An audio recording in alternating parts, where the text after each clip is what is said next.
Alors, dans cette vidéo, on va parler du left join en SQL. Alors, qu'est-ce que le left join fait? Donc, ce qu'il va faire, c'est qu'il va renvoyer toutes les lignes de la table de gauche et les correspondances de la table de droite. Donc, table A, on la récupère telle qu'elle. Et on va l'enrichir avec une table de droite. Donc, par exemple, là, on a une table avec un ID, country ID. Donc, on va la récupérer telle qu'elle. On va faire un left join avec, en fonction des ID, toujours. Et là, ça va nous permettre d'avoir une table plus enrichie, avec par exemple, là, dans ce cas-là, une nouvelle colonne, country. Sauf que si il n'y a pas de matching en fonction de l'ID, on va laisser la valeur nulle. Concrètement, on va faire un exemple. Ok. Alors, on a deux tables, commande et client. D'accord. Select customer from select all from customer.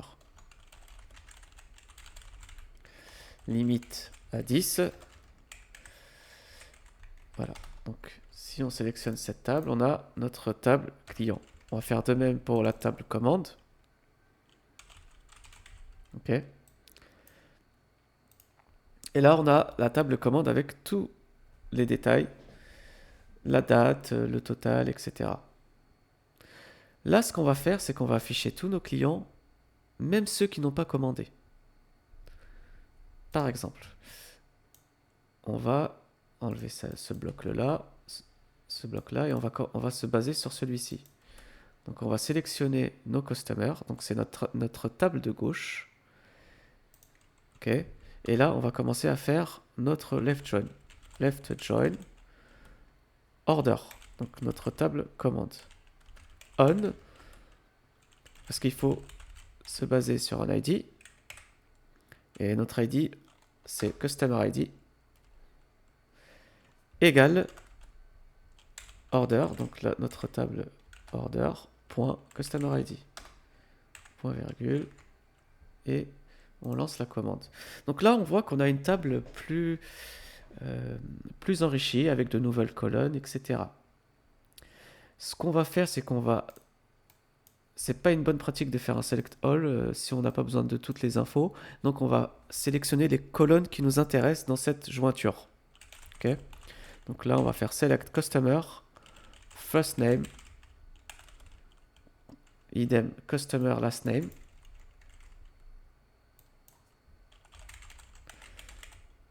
Et order. Et là, on va prendre le total des commandes de la table order. Donc, on va sélectionner tout ça. Alors là, il y a une erreur. Qu'est-ce qu'ils nous disent?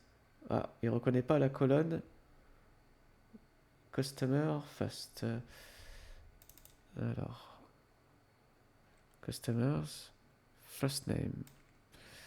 Donc, je pense que je l'ai mal tapé. Oui, c'est avec un U.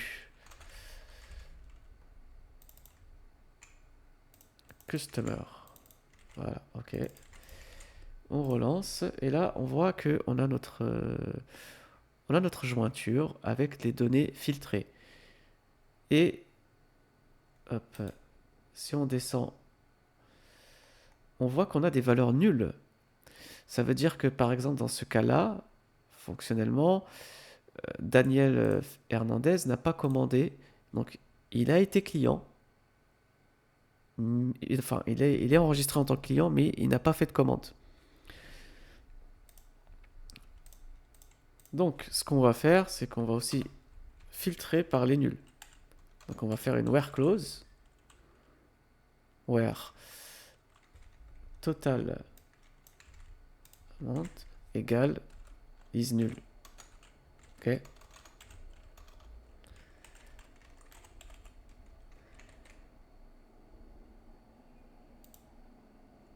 Voilà. Donc là, on a récupéré tous nos résultats avec les valeurs nulles. Donc, ce qu'on va faire, c'est qu'on va contacter maintenant chaque client et comprendre pourquoi ils n'ont pas commandé. Sérieusement, ce qui se passe, c'est que en utilisant le left join, on va récupérer même les données qui matchent pas. Parce que l'objectif du left join, c'est qu'on a notre table de gauche, on garde la même structure, on va juste enrichir les données. Contrairement à l'inner join qui, lui, va récupérer ce qui match. Ça veut dire que si on aurait utilisé un inner join, on n'aurait pas de valeur nulle parce que on récupère ce qui match dans les deux tables.